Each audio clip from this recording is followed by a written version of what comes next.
លោក Donald Trump ប្រកាសដកអាមេរិកចេញពីអង្គការអន្តរជាតិចំនួន66និងសន្ធិសញ្ញាអាកាសធាតុសំខាន់ៗនៅថ្ងៃទី7 ខែមករាឆ្នាំ2026ប្រធានាធិបតី Donald Trump បានចុះហត្ថលេខាលើអនុស្សាវរីយ៍ប្រធានាធិបតីដើម្បីដកសហរដ្ឋអាមេរិកចេញពីអង្គការនិងសន្ធិសញ្ញាអន្តរជាតិចំនួន66ដែលលោកចាត់ទុកថាផ្ទុយនឹងផលប្រយោជន៍របស់សហរដ្ឋអាមេរិកក្នុងនោះការដកខ្លួនចេញពីក្របខ័ណ្ឌអាកាសធាតុ Climate Impact មានចំណុចដែលគួរឲ្យភ្ញាក់ផ្អើលបំផុតគឺការដកខ្លួនចេញពីសន្ធិសញ្ញាគ្រឹះនៃបរិស្ថានមានដូចជា UNFCCC ដែលជាអនុសញ្ញាក្របខ័ណ្ឌអង្គការសហប្រជាជាតិស្តីពីការប្រែប្រួលអាកាសធាតុនេះគឺជាសន្ធិសញ្ញាឆ្នាំ1992ដែលជាមូលដ្ឋានគ្រឹះនៃកិច្ចព្រមព្រៀងទីក្រុងប៉ារីសការដកខ្លួនចេញពី UNFCCC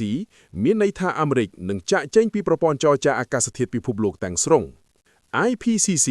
ដែលជាគណៈកម្មការអន្តររដ្ឋាភិបាលស្តីពីការប្រែប្រួលអាកាសធាតុដោយអាមេរិកនឹងលែងចូលរួមក្នុងស្ថាប័នវិទ្យាសាស្ត្រឈានមុខគេដែលសិក្សាពីហានិភ័យនៃកម្ដៅផែនដី Paris Agreement គឺកិច្ចព្រមព្រៀងទីក្រុងប៉ារីសលោក Trump បានប្រកាសដកខ្លួនជាលើកទី2តាំងពីថ្ងៃដំបូងនៃការចូលកាន់តំណែងគឺនៅខែមករា2025ហើយការដកខ្លួននេះនឹងមានប្រសិទ្ធភាពផ្លូវការនៅចុងខែមករាឆ្នាំ2026នេះ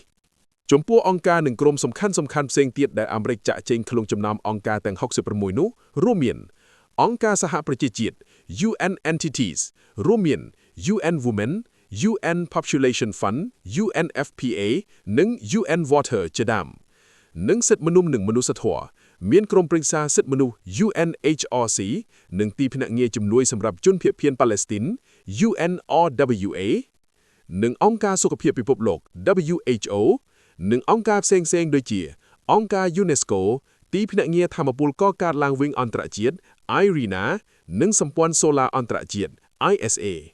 ហេតុផលដែលរដ្ឋបាលរបស់លោក Donald Trump និងរដ្ឋមន្ត្រីការបរទេសលោក Marco Rubio បានលើកឡើងនូវមូលហេតុចម្បងដូចជា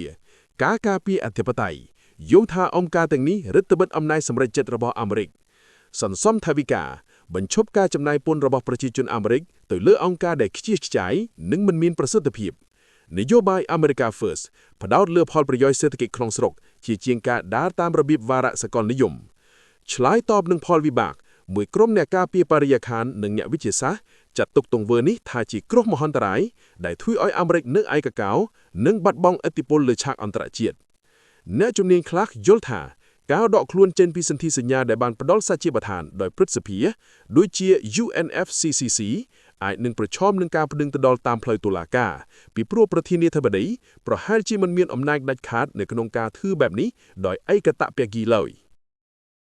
របបដឹកនាំអ៊ីរ៉ង់រងការជាប់ប្រកាន់ថាបានប្រើប្រាស់ក្រុម Hezbollah និងជីវពលអ៊ីរ៉ាក់ដើម្បីបង្ក្រាបការងើបបះបោរយោងតាមសេចក្តីរាយការណ៍ព័ត៌មានអន្តរជាតិជាច្រើនដូចជា Fox News និង Iran International របបដឹកនាំសាធារណរដ្ឋអ៊ីស្លាមអ៊ីរ៉ង់ត្រូវបានគេរាយការណ៍ថាបានចាប់ផ្ដើមបញ្ចេញកម្លាំងប្រដាប់អាវុធបរទេសដែលជាបណ្ដាញមិត្តសម្ព័ន្ធរបស់ខ្លួនរួមមានក្រុម Hezbollah មកពីលីបង់និងក្រុមជីវពលស៊ីអ៊ីតមកពីអ៊ីរ៉ាក់ដើម្បីជួយបង្ក្រាបរលកនៃបាតុកម្មដែលកំពុងរីករាលដាលខ្លាំងទូទាំងប្រទេសសម្រាប់ព័ត៌មានសំខាន់ៗនៃព្រឹត្តិការណ៍នេះមានដូចជាមានសេចក្តីរាយការណ៍ថាមានការបញ្ជូនកងកម្លាំងបរទេសនិងខ្មាន់កំភ្លើងប្រហែល800ទៅ850នាក់មកពីក្រុម Hezbollah និងជីវពលអ៊ីរ៉ាក់ដូចជាក្រុម Kataib Hezbollah និងអង្គការ Badr ត្រូវបានបញ្ជូនចូលមកក្នុងប្រទេសអ៊ីរ៉ង់ក្រុមទាំងនេះត្រូវបានគេរាយការណ៍ថាបានប្រមូលផ្ដុំគ្នានៅមូលដ្ឋានមួយក្នុងខេត្ត Khuzestan មុននឹងត្រូវបែងចែកទៅតាមបណ្ដាក្រុងនានាដែលកំពុងមានបាតុកម្មខ្លាំងរីឯមូលហេតុនៃការប្រើកម្លាំងក្រៅស្រុកនេះវិញ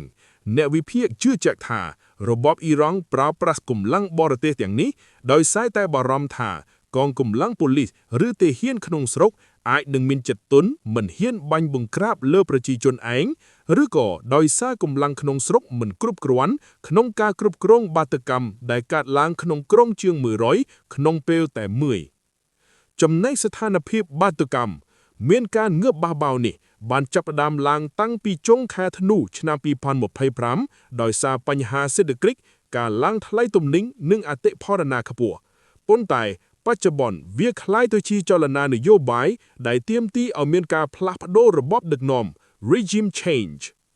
មានវីដេអូជាច្រើនដែលបង្ហោះលើបណ្ដាញសង្គមបានបង្ហាញពីកងកម្លាំងសន្តិសុខដែលនិយាយភាសាអារ៉ាប់មិនមែនភាសាភើសៀរបស់អ៊ីរ៉ង់ដែលធ្វើឲ្យមានការសង្ស័យកាន់តែខ្លាំងពីការមានវត្តមានរបស់ខ្មាន់កំភ្លើងជួលបរទេស